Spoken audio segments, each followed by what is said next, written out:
एकादशी को जनाबाई अपने माता पिता के साथ पंढरपुर आ गई और उस भरे भीड़ में जनाबाई खो गई।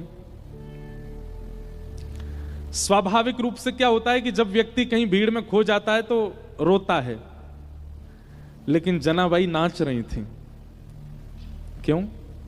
जनाबाई नाच रही थी, आनंदित हो रही थी। बोले अच्छा हुआ, अब मैं इन संतों के पास ही रहूंगी, इन भक्तों के पास ही रहूंगी, पंढरपुर में ही रहूंगी, विट्ठल के पास ही रहूंगी। ऐसी जनाबाई। माता पिता बिछुड़ गए, जनाबाई दूर हो गई, छोटी सी थी।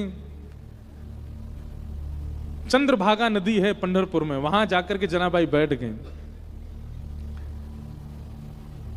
प्रयास किया पंडरीनाथ भगवान का दर्शन हो जाए, पर इतनी भीड़ कि 4 दिन तक जनाबाई को ठाकुर जी के दर्शन नहीं हुए।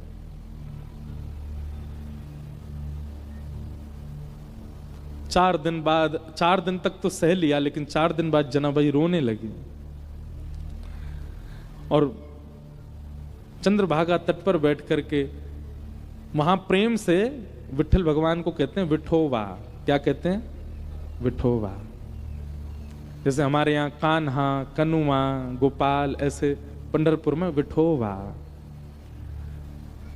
रोने लगी जनाबाई, विठोवा कब मिलोगे? विठोवा मुझसे क्यों नहीं मिल रहे हो? विठोवा देखो मैंने सब तो छोड़ दिया आपके लिए, आप क्यों नहीं आ रहे मेरे पास? देखो ना विठोवा, मैं मेला में खो गई, माता पिता मुझसे बिछुड़ गए, मैं फिर भी दुखी नहीं हुई क्योंकि मुझे पता था आप मिलोगे मुझे, क्यों नहीं मिल रहे हो? इतना रोई कि उनके अश्रुओं का जल बह करके चंद्रभागा जी में जाने लगा। तभी चंद्रभागा जी ने कृपा की और श्री नामदेव जी महाराज को वहां भेज दिया। नामदेव जी पंडरीनाथ भगवान के परम भक्त हुए। मैं ज्यादा विस्तार में नहीं कहूंगा, बहुत बड़ी कथा है, थोड़ी सी एक बस रास बता दूं, रास किसे कहते हैं। नामदेव जी ने देखा छोटी सी बालिका रो रही है, विठोबा कब मिलोगे, विठोबा कब मिलोगे? नामदेव जी उस बालिका से बोले, लाली तुम कौन हो? बोले मेरा नाम जना है। तुम्हारे माता पिता कहाँ हैं? बोले वो तो खो गए, मिले नहीं। तुम्हारा घर कहाँ? बोले मुझे नहीं जाना, मेरा घर पंढरपुर ही है। विट्ठल रुक्मणी ये मेरे माता पिता। और जनाबाई पता क्या कहती थी? मेरे पिताजी रुक्मणी है, मेरी मां विट्ठल है। वो उल्टा बोलती थी। देख कैसी भावना भक्तों की। वो ठाकुर जी को अपनी मैया बोलती थी। इसीलिए पंढरपुर में विट्ठल भगवान को कहते हैं माउली। क्या कहते हैं? माउली। माउली मतलब मैया। जनाबाई कहती रुक्मणी मेरी पिता हैं और विट्ठल मेरी मैया है। उनका ये भाव सुनकर के नामदेव जी के नेत्र सजल हो गए। कितनी सुंदर भावना। और छोटी सी जनाबाई का हाथ पकड़ करके नामदेव जी, चलो मेरे घर रहना, तुम वहीं चलो, और अपने घर ले आए। नामदेव जी के यहां नियम था, रोज शाम को कीर्तन होता था और उस कीर्तन में अनेक वैष्णव आते थे, चारों तरफ घेर के बैठते, बीच में नामदेव जी बैठ के गाते, मृदंग बजती, कांसे बजते, बढ़िया लोग उछल उछल करके नृत्य करते। लेकिन बहुत ध्यान से सुनिएगा, सबको कीर्तन दिख रहा था, सबको नृत्य दिख रहा था, सबको नामदेव जी गाते हुए दिख रहे थे, लेकिन दूर बैठी जनाबाई देख रही थी। तभी उसने क्या देखा? सुंदर पीतांबरी पहने, मत्स्याकृत कुंडल धारण किए, सुंदर मुकुट धारण है, कमल जैसे नेत्र हैं और अपने कमर पर हाथ धर करके नाचते हुए, नृत्य करते हुए श्री पंडरीनाथ आ रहे हैं और बीच कीर्तन में उछल उछल करके पंडरीनाथ नृत्य कर रहे हैं। जनाबाई ने जैसे ही पंडरीनाथ को देखा, दौड़ करके भीड़ के बीच में गई। ठाकुर जी उछल उछल के नाच रहे थे। जनाबाई सबको कहती, अरे देखो विट्ठल नाच रहे हैं, देखो विठोबा नाच रहे हैं। अब छोटी बच्ची जान के सब बोले हाँ नाच रहे हैं, नाच रहे हैं, पर दिख किसको नहीं रहे थे। खूब रोए और खूब ताली बजाए। ठाकुर जी ज्यों ज्यों उछल के नाचे, जनाबाई ताली बजाए। कीर्तन विश्राम हुआ, ठाकुर जी चले गए। रात भर सोई नहीं, कुछ खाया नहीं, सोचती रही कैसे नाच रहे थे, कैसे आनंद कर रहे थे। दूसरे दिन फिर कीर्तन हुआ, फिर कीर्तन में ठाकुर जी आए, फिर नाचे। जनाबाई को फिर देखे, जनाबाई फिर चिल्लावे, दूर हट जाओ, देखो ठाकुर जी नाच रहे हैं। 4 दिन 5 दिन रोज ठाकुर जी जनाबाई को दिखे। नामदेव जी जनाबाई से बोले, हे जना, तू मंदिर क्यों नहीं जाती दर्शन करने? तो जनाबाई कहती, मैं क्यों जाऊं? वो जाते हैं मंदिर, जिनको ठाकुर जी मंदिर में दिखते हैं, मुझे तो यहीं दिख जाते हैं। आप जब कीर्तन करते हो वो यहीं आते हैं, मैं तो यहीं देख लेती हूं उनको, मैं क्यों जाऊं मंदिर? नामदेव जी बोले, इस बालिका में कुछ तो है, इसको सच में दिखते हैं पंडरीनाथ। एकादशी का दिन आया, एकादशी को लाखों की तादाद में लोग जाते हैं वहां दर्शन करने। आज सुबह से इतनी भीड़ थी, जना बार बार सोच रही है, आज पंडरीनाथ पता नहीं आएंगे कि नहीं, आज इतनी भीड़ है, आज पता नहीं कीर्तन में आएंगे कि नहीं, इतने वैष्णव आए हैं, हो सकता है नहीं आवे। बहुत व्याकुल थी, घबराहट हो रही थी जना को। जैसे ही कीर्तन प्रारंभ किया नामदेव जी ने, बहुत देर हो गई ठाकुर जी नहीं आए। जना बोली, मुझे पता था आज नहीं आएंगे, बहुत भीड़ होगी। आज पहली बार जना ने मन बनाया, मैं मंदिर में जाके दर्शन कर रहा हूं, वो नहीं आ पाए तो मैं चली जाऊं। और जैसे ही जना अपने स्थान से खड़ी हुई, तभी क्या देखती है, कस्तूरी की सुगंधी आने लगी। जना ने नेत्र खोल के घुमा के देखा तो ठाकुर जी उछलते उछलते आ रहे थे, नृत्य करते हुए आ गए कीर्तन में और फिर से नृत्य करने लगे। जना इतनी प्रसन्न हो गई, मेरे लिए ठाकुर जी आ गए। लेकिन पहले जितना रो रही थी उससे अधिक रोने लगी। क्यों? बोले, आज एकादशी है, सुबेरे के भोर के 4 बजे ब्रह्म मुहूर्त से पंडरीनाथ खड़े रहे होंगे, इतने लोगों ने इनको प्रणाम किया होगा, ये बैठे भी नहीं होंगे। एकादशी के दिन ठाकुर जी का एक क्षण के लिए भी कपाट बंद नहीं होता, इतने भीड़ होती है कि खड़े ही रहते हैं ठाकुर जी दर्शन देने के लिए। जना बोली, आज ये इतने श्रमित हैं और श्रमित होने के बाद इतनी जोर जोर से यहां नाच रहे हैं, इनके पैरों में पीड़ा हो रही होगी। तो जनाबाई क्या करती, नामदेव जी धीमे कर दो गति कीर्तन की, क्यों आप जोर से गाओगे ठाकुर जी बहुत जोर से उछलते हैं, फिर आप गति धीमी कर दो, आप गति शांत कर दो। अब उनकी कौन सुने, वो तो छोटी बालिका। और तेज होने लगा, और तेज। जनाबाई तो बिखर गई, अरे धीमे करो कीर्तन, पंडरीनाथ को कष्ट हो रहा होगा। लेकिन छोटी बालिका मान करके सबने उठा के किनारे बैठा दिया, सब अपने कीर्तन में नाचने लगे। थोड़ी देर बाद जब कीर्तन विश्राम हुआ, आज जना की रुदन में हुंकरियां आने लगी, श्वास रुकने लगी बार बार, और बार बार हृदय पे हाथ रख के बोले, अरे कोई पुजारियों से जाके बोल दो कोई लेप लगा दें, कोई पुजारियों से जाके बोल दो अब मंदिर बंद कर दें, मेरे विठल को, मेरे विठोबा को बहुत पीड़ा हो रही होगी, कोई उनके चरण दबा देना, घी की मालिश कर देना। रोते रोते रोते रोते अर्धरात्रि हो गई, चिंता में आ गई, पता नहीं चरण दबाए होंगे कि नहीं। जनाबाई की इस विरह वेदना को ठाकुर जी सह नहीं पाए, और इतने में ही अर्धरात्रि में नामदेव जी के घर के आंगन में जहां जनाबाई बैठ के रो रही थी, ठाकुर जी प्रकट हो गए साक्षात। और प्रकट होकर के यही पंडरीनाथ, यही विठल भगवान जनाबाई के सामने खड़े हुए, और खड़े होकर फिर तुरंत बैठ गए, अपने दोनों पैर जनाबाई की गोद में दे दिए, ले रोए मत, दबा ले मेरे पैर, इतना रो रही है सुबह से। जनाबाई रुको, मैं घी वो भी लेके आया हूं, ले घी लगा पामन में, इत्र लेके वो भी लेके आया हूं अपने संग, अपने आप ही व्यवस्था लेके आए सारी। ठाकुर जी बोले, अब पाम दबा मेरे, और जनाबाई घी लगा रही है, उस पर इत्र लगा रही है, ठाकुर जी के कोमल कोमल चरणों को अपने हाथों से दबा रही है। लक्ष्मी जी कह रही है, जो सौभाग्य मुझको नहीं है वो इस जना को प्राप्त हो रहा है। इसे कहते हैं रास। क्या कहते हैं? रास। ये रास है, रस और रास में ये अंतर है। जनाबाई बोली, छोटी बच्ची है, उसको वेद स्तुति तो आती नहीं, आपने कुछ खाया? ठाकुर, कल क्या खाया था आपने? ठाकुर जी बोले, दाल चावल खाए, पूरन पोली खाई। अच्छा, परसों क्या खाया था? ठाकुर जी बोले, दाल चावल खाए, पूरन पोली खाई। बोले, रोज एक ही खाते हो आप? ठाकुर जी बोले, मंदिरों में यही है, एक ही नियम है, वही बनता है, हर रोज वही पाते हैं हम, उसके अलावा। बोले, आपका मन नहीं भरता इससे? बोले, भर जाता है, पर क्या करें, ठीक है, जैसे सब पवाएं, बढ़िया। तो जनाबाई बोली, आपकी आज्ञा हो तो मैं बनाऊं कुछ अलग, कुछ नया आपको पवाऊं? ठाकुर जी बोले, अर्धरात्रि को? बोले, हाँ मैं बना दूंगी, मुझे अच्छा बनाना आता है। अब सोचो, ये चिंतन की बात है, आधी रात है, सब सो रहे हैं नामदेव जी के घर में, और चूल्हा उठा करके जनाबाई बीच में रख रही है, लकड़ी उठा के ठाकुर जी ला रहे हैं जलाने के लिए। ठाकुर जी लकड़ी लगा रहे हैं, जनाबाई कह रही है फूंकनी से फूंक मारो तो भलेगी वो, ठाकुर जी फूंक मार रहे हैं। माँ पतीला रखा है, विठोबा लेके आओ, तो ठाकुर जी लेके आए, जनाबाई धो रही है, दोनों मिलकर के प्रसादी बना रहे हैं। जनाबाई बैठ गई, छोटे छोटे हाथों से छोटी छोटी रोटी बना रही है, रोटी बना के रखती है। ठाकुर जी के लिए दाल बनाई, कढ़ी बनाई, जो नए नए कुछ सामग्री बनाई, परोस दी सामने, ठाकुर जी को पवाने लगे। इतने प्रेम से ठाकुर जी पाते। और जगह तो मना करते हैं, नहीं नहीं बस बस हो गया, ए जना तू थक तो नहीं गई? नहीं थकी, एक और बना दे, हाँ पवा दे। ऐसे जना के साथ आनंद करते ठाकुर। जनाबाई की स्थिति ऐसी हो गई थी, एक बार जब जनाबाई की उम्र हो गई, बड़ी हो गई जनाबाई, तो कबीर दास ने जनाबाई के बारे में सुना। बोले महाराष्ट्र में एक परम भक्ता है जनाबाई, तो कबीर दास दर्शन करने के लिए गए।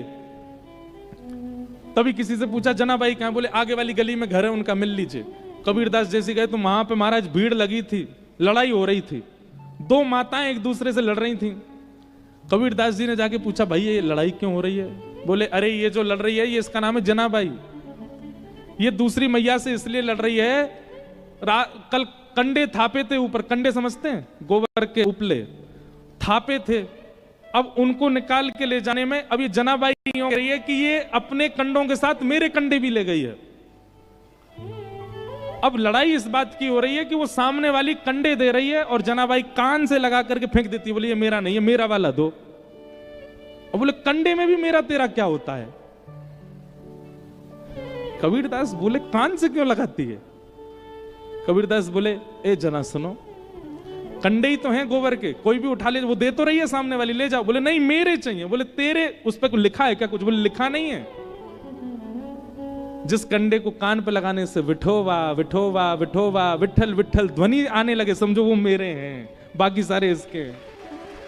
कबीरदास बैठ गए वहां पर। बोले भैया किसी के मुख से नाम निकलता है, किसी के रों से नाम निकलते, पर इनके स्पर्श से जड़ वस्तु में से नाम निकलता है। कबीरदास स्वयं बीनने लगे, कंडा उठा, नहीं नहीं ये जना का नहीं है, फेंको। ए जना देखिए तेरा, इसमें से विठोबा आ रहा है। कबीरदास बीन के लाए, ऐसी जनाबाई। तो रास का मतलब क्या है? आपकी प्रेम लक्षणा भक्ति से प्रसन्न होकर के ठाकुर जी आपके लिए सहज हो जाएं, वो रास है। हम सब कथा किस लिए सुन रहे हैं? हम सब नाम जप क्यों कर रहे हैं? हम सब सारी स्थितियों में क्यों हैं? ताकि कभी हमको रास का अनुभव हो। भगवान ने सब गोपियों को आश्वासन दिया कि हम शरद पूर्णिमा की रात्रि पर आपके साथ रास करेंगे। आज शरद पूर्णिमा की रात्रि प्रकट हुई, सब गोपियां विचलित हो गईं। आज तो ठाकुर जी ने हमको बुलाया था। तभी ठाकुर जी ने अधर पर वेणु रख करके जैसे रव करना प्रारंभ किया, वो ध्वनि गोपियों के कानों में स्वर के रूप में नहीं जा रही है, शब्द के रूप में जा रही है। चल गोपी जल्दी कर, कन्हैया तेरी बात निहार रहे हैं।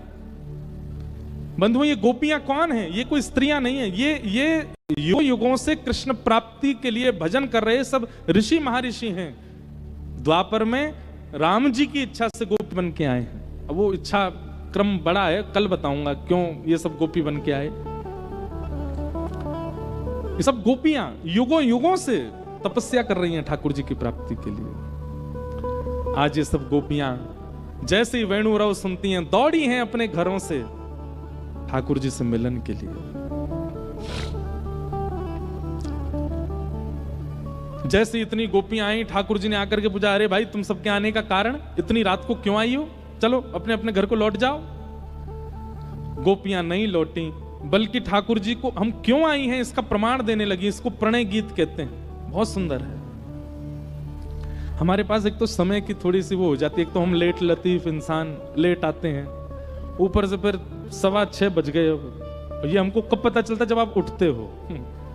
2-4 माताएं उठ जाती तो हमको पता चल जाता 6 बज गए, और फिर हमको लगती है अब कैसे भगाएं कथा। अब अगर अभी आप हमारी स्थिति पूछो, हमारी ऊर्जा पूछो, तो हम आज कथा विश्राम 11 बजे करें रात में, इतना मन हो रहा है। और मन में भाव ये आ रहा है कल तो हमको चले जाना है, अब पता नहीं फिर सागर वालों से कब मिलेंगे, इसलिए मन हो रहा है थोड़ा बोल लें। लेकिन 11 तो नहीं बजाएंगे, लेकिन हाँ थोड़ा विलंब होगा आज, हाँ थोड़ा ही होगा, ज्यादा नहीं होगा। 6:15 बजे 7 बजे पूरी कर देंगे, ठीक है? फिर चले जाना आप लोग। इसका मतलब आप लोगों को जल्दी है। ताली तभी बची है। हम बहुत सूक्ष्म में ही कह देते हैं, रुक्मणी विवाह करा देते हैं। आप लोग सुनो, रास का थोड़ा भाव कह दें। गोपियों ने प्रणय गीत गाया। इस प्रणय गीत के भाव से ठाकुर जी रीझ गए और गोपियों के संग रास करने लगे। रास का मतलब एक एक गोपी को ठाकुर जी ऐसे मिल रहे हैं जैसे उसको कितने दिनों से जानते हैं। उसके सामने जाती गले में गलवैयां डालते हैं और ठाकुर जी कहते कहा लाइए मेरे काजे। और वो गोपी विश्वास नहीं कर पाती है कि ठाकुर जी उसके गले में गलवैयां डाल करके उससे पूछ रहे हैं। अब वो गोपी अपने घर की सामग्री देती है, बोले अरे तू तो बहुत बढ़िया बना के लाई है। फिर दूसरी गोपी के पास जाते हैं, अरे गोपी चल मेरे संग नृत्य कर ले, उसके संग नाचने लगते हैं। फिर तीसरी गोपी के पास जाते हैं, अरे तो इतने पसीना काहे को आ रहे हैं, अपने ही पटका से पहुंच देते हैं। मतलब लेकिन बिना गुरु निर्देश के ठाकुर जी मिल गए, बिना गुरु आज्ञा के ठाकुर जी मिल गए, बिना गुरु कृपा के ठाकुर जी मिल गए। इसलिए वह हुआ जो नहीं होना चाहिए था। इतनी सहजता ठाकुर जी की हुई कि गोपियों के चित्त में मान आ गया। और जैसे ही गोपियों के चित्त में मान आया कि हम तो बड़ी सुंदर हैं, ये हमारे रूप पे मोहित हो गए, ठाकुर जी उन सब गोपियों के बीच से अंतर्ध्यान हो गए। और जैसे ही ठाकुर जी अंतर्ध्यान हुए, सब गोपियां विचलित हो गईं, व्याकुल हो गईं। और व्याकुल स्थिति गोपियों की, हे सुन राधिका दुलारी, तेरे द्वारका भिखारी हूं मैं, शाम का पुजारी,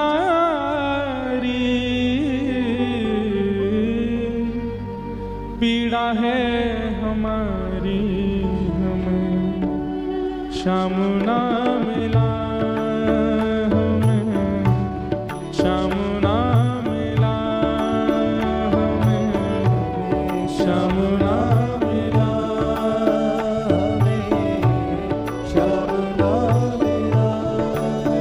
हे सुन राधिका दुलारी,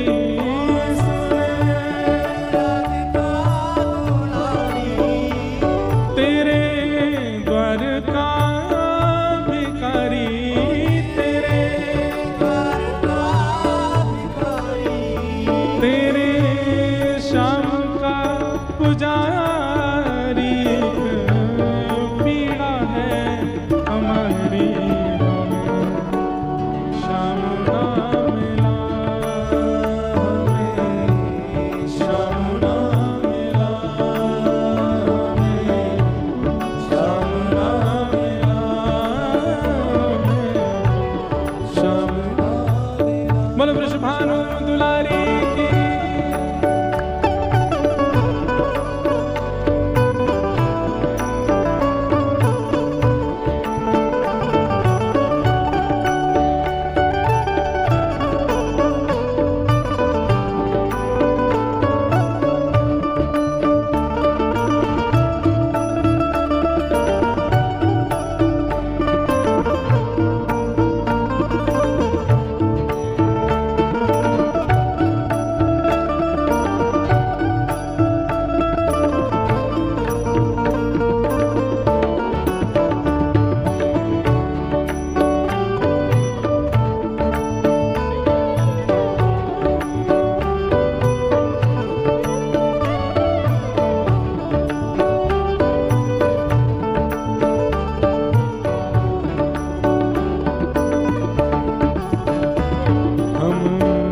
सोचते थे कान्हा कहीं कुंजन में होगा,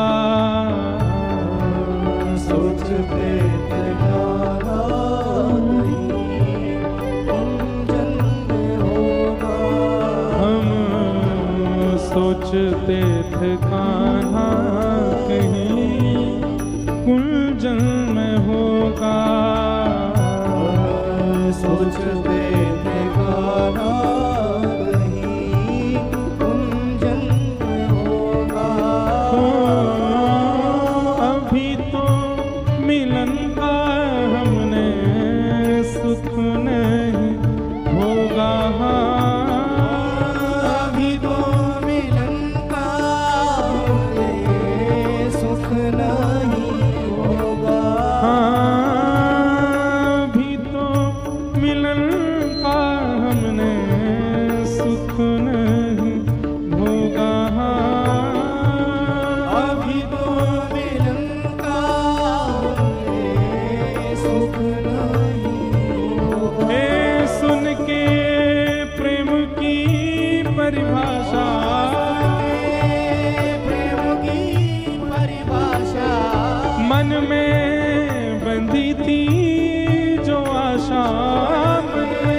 पूरा करोगी। नेह दुनिया से तोड़ा, नेह दुनिया से तोड़ा, नेह दुनिया से तोड़ा, नेह दुनिया से तोड़ा, नाता सांवरे से जोड़ा, नाता सांवरे से जोड़ा।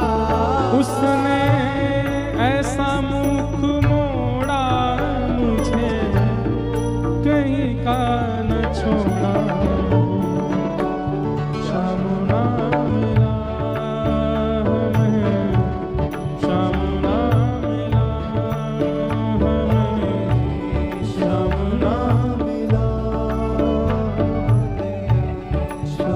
पुकार करके कहो, हे सुन राधिका दुलारी, सुन राधिका दुलारी, तेरे द्वार का भिखारी, तेरे द्वार का भिखारी, तेरे श्याम का पुजारी, एक पीड़ा है हमारी।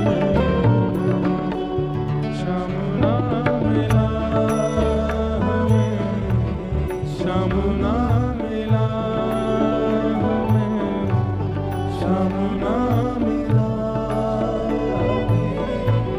शाम ना मिला। हो हमें, श्याम ना मिला हमें, श्याम ना मिला हमें, श्याम ना, श्याम ना मिला। सब गोपियों ने किशोरी जी के चरणों में प्रार्थना करते हुए गोपी गीत गाया, और उस गोपी गीत के भाव में ठाकुर जी को पुकार रही हैं। दैत दृश्यताम दिक्षु तावका स्वै धृता सवस्त्वाम विचिन्वते।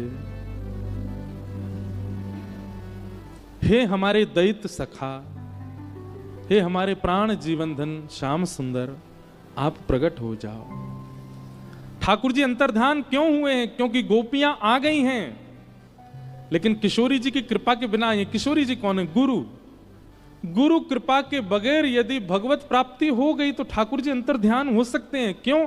क्योंकि गुरु ही तो बताएंगे कि ठाकुर जी आए तो वो कैसे डट कर के रुकें, वो कैसे आपके ही होकर के रहें, ये गुरु ही तो बताएंगे।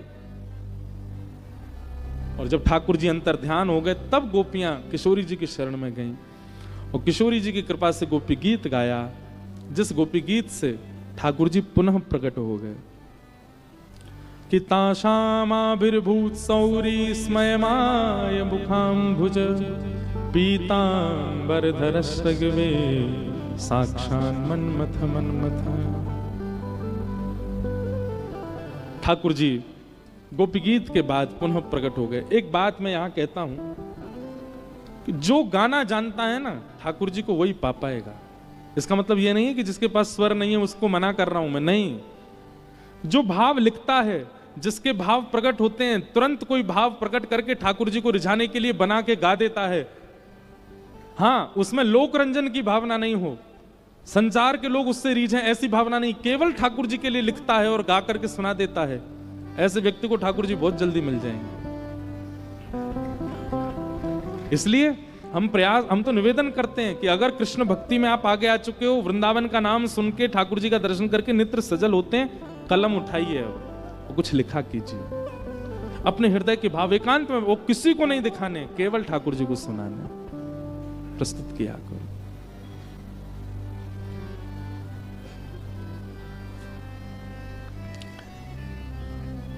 गोपियों के बीच ठाकुर जी प्रकट हो गए, और अब की बार भगवान प्रकट जैसे हुए, गोपियों ने हाथ पांव सब पकड़ लिए, बोले अब नहीं जाने देंगे। भगवान बोले हम नहीं जा रहे, आप सबको मान हुआ था इसलिए गए थे, अब आप मान रहित हो गई हैं, अब हम आपके संग ही रहेंगे और हम एक एक कृष्ण अनेक गोपी नहीं रहेंगे, अब हम अनेक रूप धारण कर लेंगे।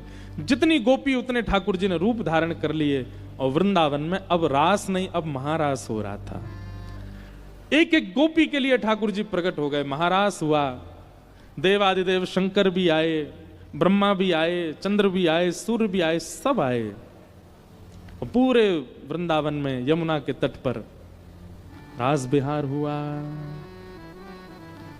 चंद्र किरण सा श्याम सलोना, दो आंखें कजरारी। चंद्र एक पंक्ति गाएंगे बस। श्याम सलोना, रास बिहार हो रहा है, महारास बिहार। आंखें कजरारी। ओ चंद्र किरण सा श्याम सलोना, दो आंखें कजरारी।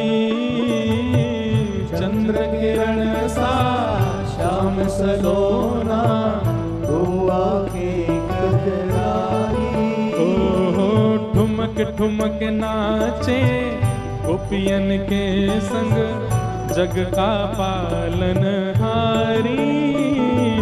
ठुमक ठुमक नाचे गोपियन के संग, जग का पालन हारी।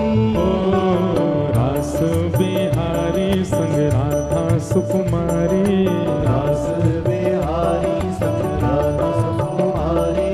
रास बिहारी संग राधा सुकुमारी। रास बिहारी संग राधा सुकुमारी। ओ ब्रज में विराज रे, श्याम संग राधा नाचे।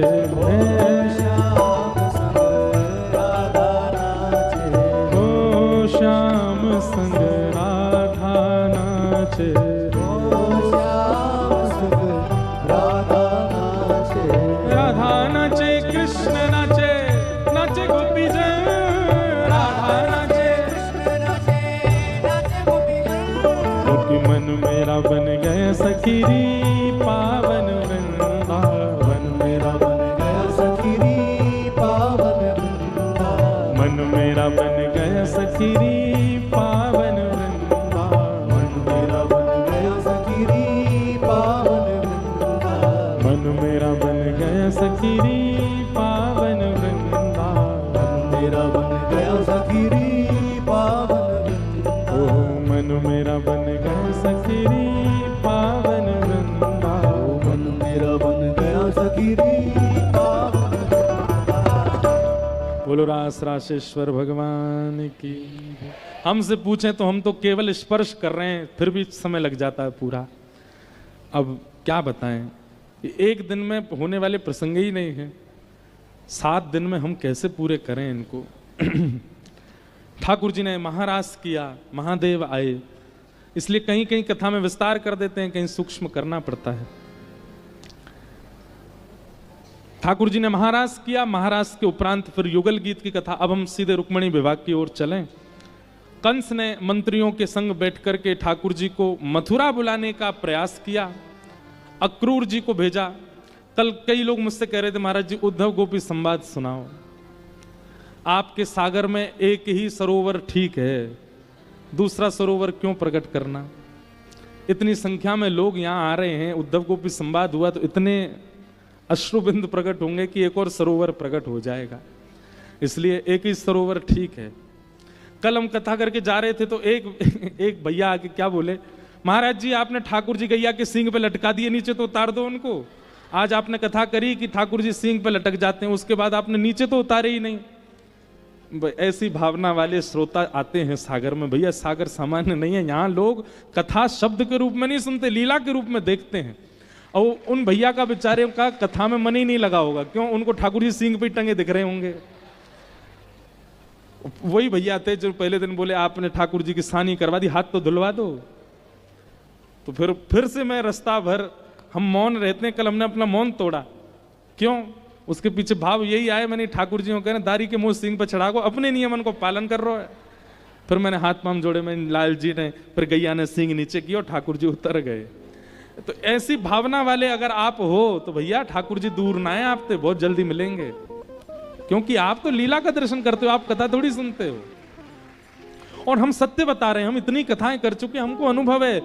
लोग लीला नहीं देख पाते, लोगों को कथाएं शब्द ही लगते हैं। पर धन्य हैं आप सब लोग, आप लीला का दर्शन करते हो।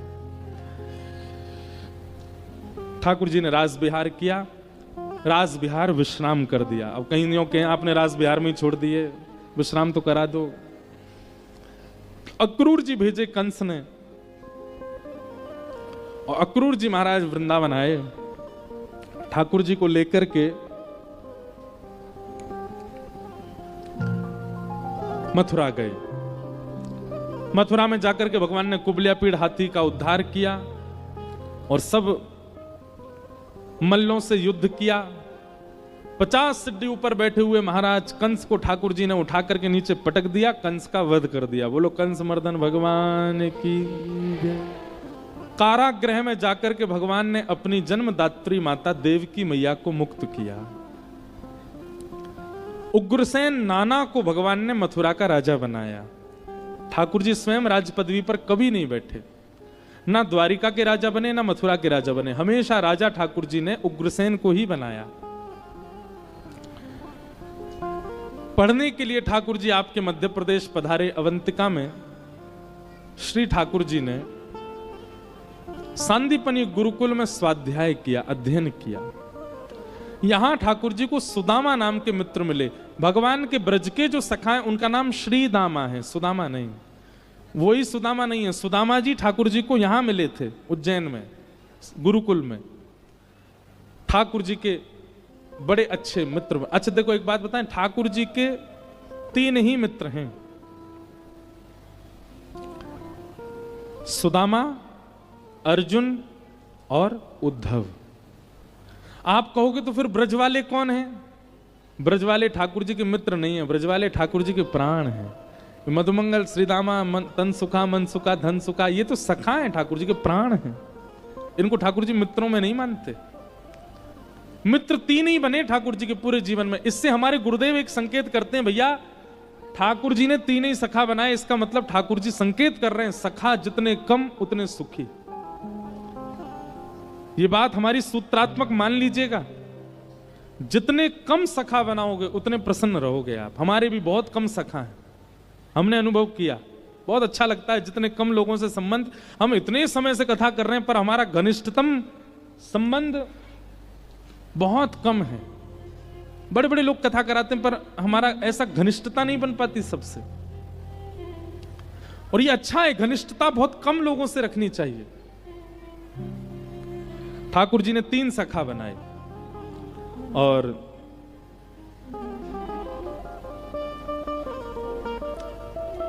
जल्दी कर दो।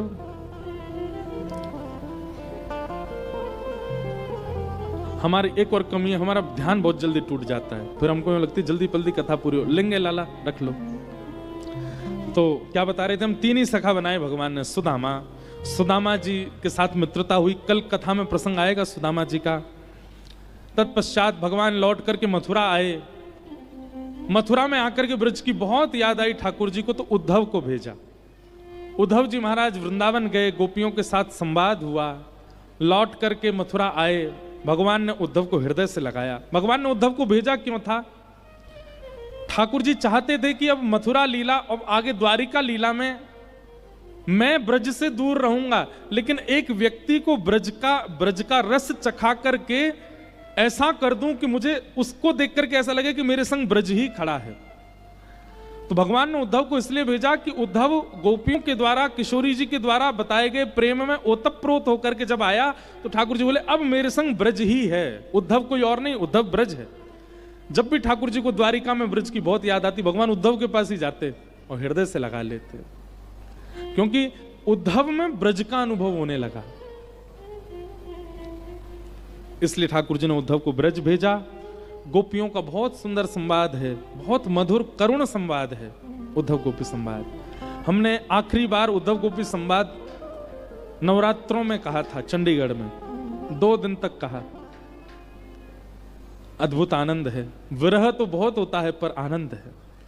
कभी अवसर मिलेगा तो कहेंगे, सागर फिर कभी आएंगे तब कहेंगे उद्धव गोपी संवाद। अभी के लिए हम बस आज इतना ही कह रहे हैं। उद्धव जी महाराज आए, ठाकुर जी ने हृदय से लगाया। मथुरा पर जरासंध ने चढ़ाई कर दी, 17 बार ठाकुर जी ने उसको हरा दिया, लेकिन 18वीं बार जरासंध ब्राह्मणों की सेना लेकर के आया, और कहीं कहते हैं कि ब्राह्मणों को अनुष्ठान में बैठा करके आया। ठाकुर जी ने मन में विचार किया कि भाई अनुष्ठान विफल नहीं होना चाहिए। अनुष्ठान किस लिए करवा के आया था? कि मेरे से कृष्ण हार जाएं।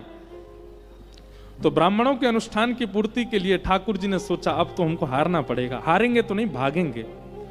और लड़ते लड़ते लड़ते विश्वकर्मा को आज्ञा की नई नगरी का निर्माण करो। सोते हुए सारे मथुरा वासियों को वहां पहुंचवा दिया, और युद्ध करते करते बलराम जी का हाथ पकड़ के ठाकुर जी रण छोड़ करके द्वारिका प्रस्थान कर गए। बोलो द्वारिकाधीश की जय, बोलो रण छोड़ राय भगवान की जय। द्वारिका में ठाकुर जी विराजे। रेवत राजा की पुत्री रेवती के साथ में, रेवत राजा की पौत्री, पुत्र की पुत्री, उनके साथ में बलराम जी का विवाह हुआ। रेवती हैं बलराम जी की पत्नी। अब आई ठाकुर जी के विवाह की बेला। नारद जी ने आकर जन्म पत्री देखी और मैया से कही, मैया आपके लाला के एक आध ब्याह ना होंगे। मैया बोली कितने ब्याह होंगे? बोले इतने ब्याह होंगे कि आप 1 वर्ष के प्रत्येक दिन भी एक बहू को दोगी तो भी आपकी संपूर्ण बहुएं नहीं मिल पाएंगी आपसे, इतने ब्याह होंगे। 1 वर्ष में 365 दिन है, 365 ही बहू मिल पाएंगी।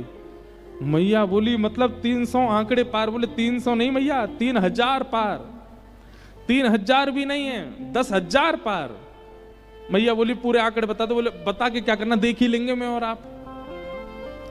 बोले पर होंगे कब ब्याह? मैया, नारद जी बोले चिंता मत करो, बस अब समय आ गया, ठाकुर जी के विवाह होने ही वाला है। महाराष्ट्र में एक स्थान पड़ता है विदर्भ, और वहां विदर्भ में कौंडन्यपुर नाम का एक जगह है जहां के राजा भीष्मक, उनकी 5 पुत्र थे, एक पुत्री थी, पुत्री का नाम था रुक्मणी।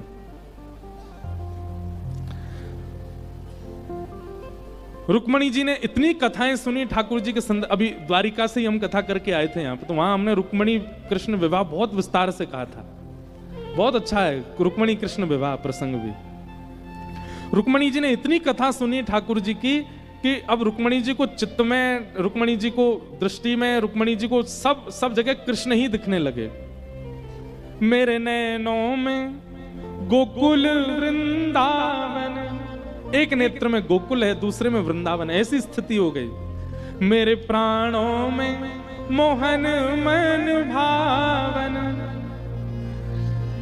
मैंने मेहंदी लगाई रे कृष्ण नाम की, मैंने बिंदिया सजाई रे कृष्ण नाम की। हो अब छाया है कृष्ण अंग अंग में, अब छाया है कृष्ण अंग में, मेरा तन मन रंगा है कृष्ण रंग में, मेरा तन मन रंगा है कृष्ण रंग में। हो मैंने माला बनाई रे कृष्ण नाम, हो मैंने माला बनाई रे कृष्ण नाम। कई लोगों के चित्त में प्रश्न आता है, मैं हर कथा में उत्तर भी देता हूं कि ठाकुर जी ने विवाह किशोरी जी से क्यों नहीं किया, रुक्मणी जी से क्यों किया? इसका उत्तर हम कल देंगे कथा में, कल आना समय से।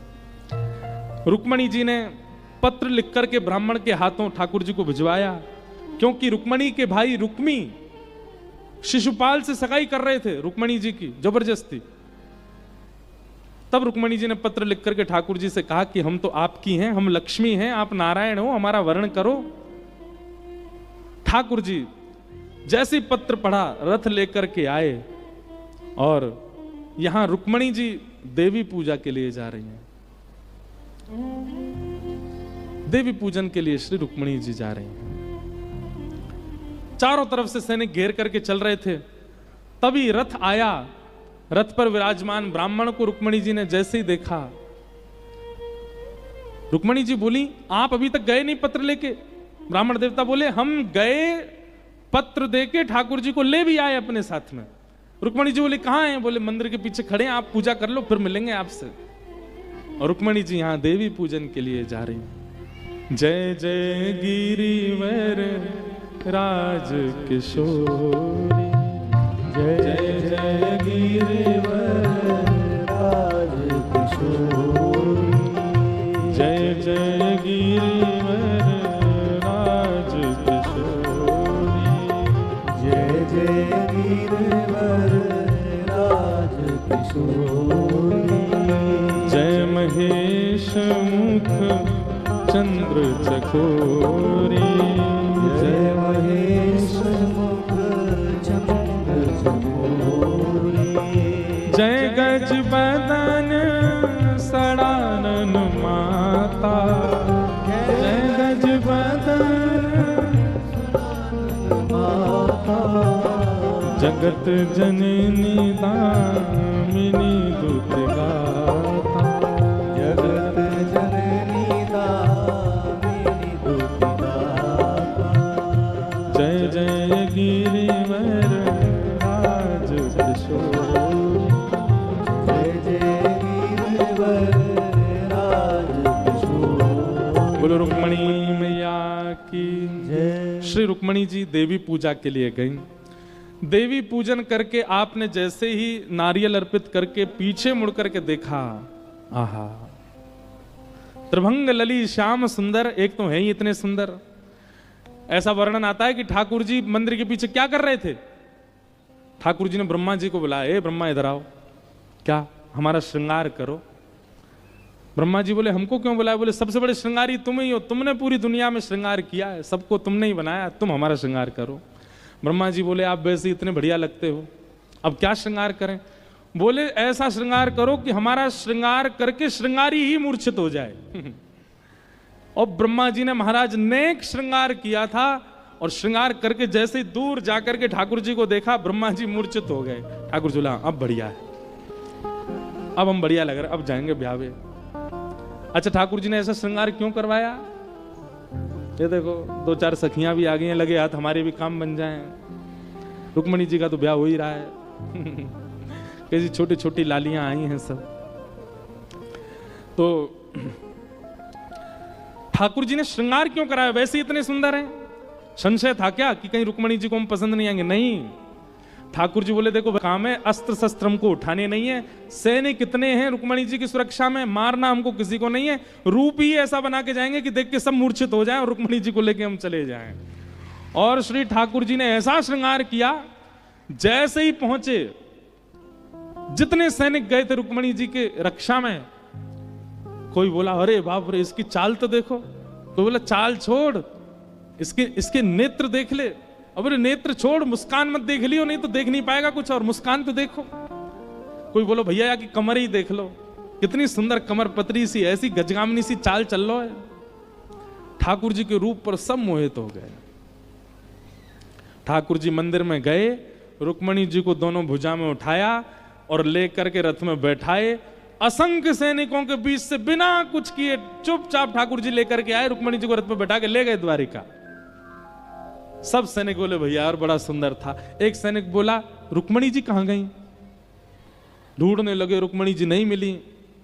तब एक सैनिक बोला, बोले मैं बताऊं? बोले हाँ। बोले वो आया था ना सांवला सा, वो ही लेके गया।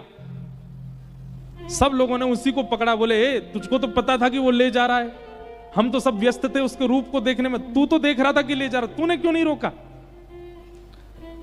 बोले मैं रोकने के लिए गया था, पर जैसे ही रुक्मणी जी के बगल में वो खड़ा हुआ, दोनों की जोड़ी बहुत बढ़िया लगी मुझे, मैंने कि ले जान दो, बढ़िया लग रहे हैं। बोले उसको देख करके तो सुंदरता का अनुभव हुआ, पर रुक्मणी जी के बगल में जब वो खड़ा हुआ तब तो मेरे मन में हुआ कि बलैया ले लूं, इतने सुंदर को कैसे रोक सकता हूं, ले जान दो। ठाकुर जी लेकर के रुक्मणी जी को द्वारिका आए। वसुदेव जी ने पत्र लिखा भीष्मक राजा को कि आपकी पुत्री हम वापस भेज रहे हैं, नगरी सजाइए, हम लाला की बारात लेके विधिवत विवाह करके लाली को लेके आएंगे। रुक्मणी जी वापस आई, पूरे नगर को सजाया गया और ठाकुर जी की बारात आ रही है। महाराज आप सब लोग मेरे पीछे पीछे बोलना सांवरिया, क्या बोलोगे? हो मोहे प्यारो लागे सांवरिया, मोहे प्यारो लागे आज दुल्हा बने हैं। जोर से बोलो। ओ बड़े सुंदर सजे हैं, बड़े चोखे लगे हैं, ओ ये तो यशोदा के लाला मोहे प्यारो लागे, मोहे प्यारो लागे, मोहे प्यारो लागे सावरिया, ये तो राज दुलारे यशोदा जी के प्यारे सावरिया, ओ आज दुल्हा बने हैं सावरिया, ओ बड़े सुंदर सजे हैं सावरिया। कितनी जल्दी आके पट्ट से बैठ गए। ब्याह करवे की इतनी जल्दी पड़ी है। ओ देखो पाम पे पाम धर के करा दो ब्याह हमारा जल्दी। जैसे इनको ब्याह में कोई संकट तो है नहीं, लेकिन हम भी ब्रजवासी हैं। जाओ, होने ही नहीं देंगे तुम्हारो ब्याह, यही कथा विश्राम कर देंगे, नहीं करवाएंगे ब्याह। बताओ कर दें ऐसो? जोर से बोलो। ओ मोहे प्यारो लागे, मोहे प्यारो लागे सावरिया, मोहे प्यारो प्यारो लागे सावरिया, मोहे प्यारो लागे सावरिया, आज दुल्हा बने हैं सावरिया, बड़े सुंदर सजे हैं सावरिया, ओ बड़े चोखे लगे हैं सावरिया, ओ बड़े प्यारे सजे हैं सावरिया, मोहे प्यारो लागे सावरिया, मोहे प्यारो लागे सावरिया, प्यारो प्यारो लागे सावरिया, मोहे प्यारो लागे सावरिया। रमण भगवान की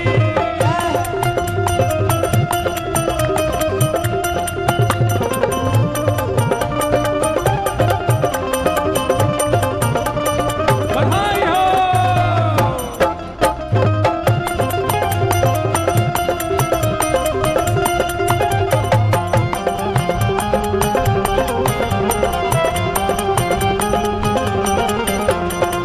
श्यामा हृदय कमल सो प्रगट्यो, श्यामा हृदय कमल सो प्रगट्यो, श्यामा हृदय कमल सो प्रगट्यो, श्यामा हृदय कमल सो प्रगट्यो, और श्याम हृदय कुम्हार वृंदावन प्यारो वृंदावन, वृंदावन मेरो वृंदावन, श्री वृंदावन मेरो वृंदावन, वृंदावन मेरो वृंदावन। ओ जिनकी हाँ जिनकी ओ जिनकी कृपा से यह रस प्रगटो वृंदावन अभिराम, जिनकी कृपा से यह रस प्रगटो वृंदावन अभिराम, जिनकी कृपा से यह रस प्रगटो वृंदावन अभिराम, जिनकी कृपा से रस प्रगट्यो वृंदावन अभिराम। गाओ। सप्तनिधि को ही उजियारो, सप्तनिधि को ही उजियारो, सप्तनिधि को ही उजियारो, सप्तनिधि को ही उजियारो, यह आनंद करवावे वारो। यह आनंद करवावे वारो। भुजा उठा करके भाव से गाओ। हमारो गिरधर वृंदावन मेरो वृंदावन, वृंदावन मेरो वृंदावन, करवावे वारो, यह आनंद करवावे वारो, हम सबको मिलवावे वारो, हम सबको मिलवावे वारो। हमारो गिरधर वृंदावन मेरो वृंदावन, वृंदावन मेरो वृंदावन। जय राधे राधे, राधे श्री राधे राधे, राधे राधे जय राधे राधे, राधे श्री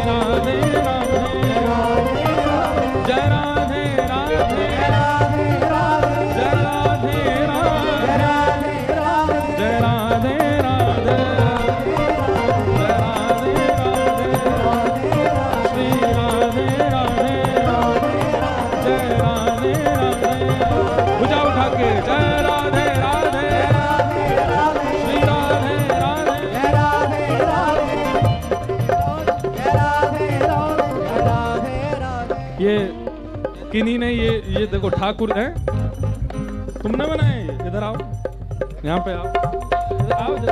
किन्होंने बनाए ये जिन्होंने भी बनाए हैं बहुत सुंदर बनाए, गिरधर लाल जी हैं, लेकिन एक काम गलत कर दिया है। ठाकुर जी का बाम भुजा उठावे की जगह सीधी भुजा उठा दी है ऊपर। बहुत सुंदर। कल कथा का विश्राम दिवस है। आप सब लोग सुबह 9 बजे तक यहाँ उपस्थित हो जाइएगा। प्रेम से 10 बजे हम लोग कथा का प्रारंभ करेंगे। खूब प्रेम से श्रवण करेंगे। हो जय राधे राधे राधे राधे राधे राधे राधे जय राधे राधे राधे राधे श्री राधे राधे राधे जय राधे राधे श्री राधे राधे जय राधे राधे श्री राधे राधे वृषभानु दुलारी श्री कृष्ण प्यारी जय राधे राधे जय राधे राधे श्री राधे राधे जय राधे राधे जय जय श्री राम जय जय श्री राम जय जय श्री राम। बोल गिरिराज धरण की श्याम सुंदर श्री यमुने महारानी की, प्यारे गिरधर लाल की, रुक्मणी रमण भगवान की, पूछरी के लौटा की, प्यारे। क्या बात है बंसी वारे। जिन्होंने भी ये सब चित्र बनाए हैं उन सब लोगों के लिए एक बार जोरदार करतल ध्वनि।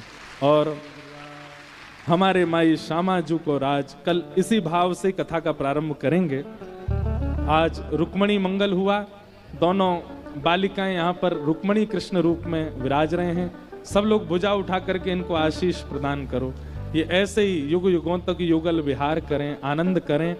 आप सब लोगों को रुक्मणी मंगल की बधाई हो, बधाई हो, बधाई हो। कल कथा का विश्राम। आप सब लोग खूब प्रेम से पधारो और बाकी की चर्चा हम कल कथा में करेंगे विश्राम दिवस में। और आप सब लोग समय से आइएगा। जय श्री कृष्ण।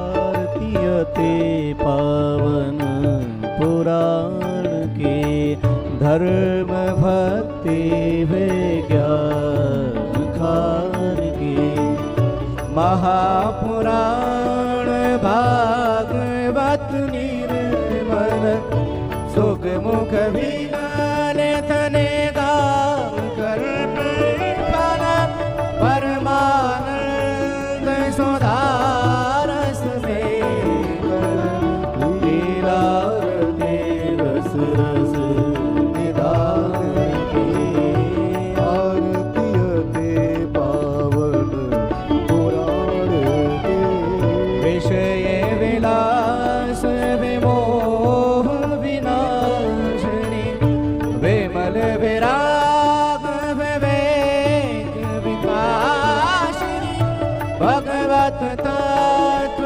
रहस्य प्रकाश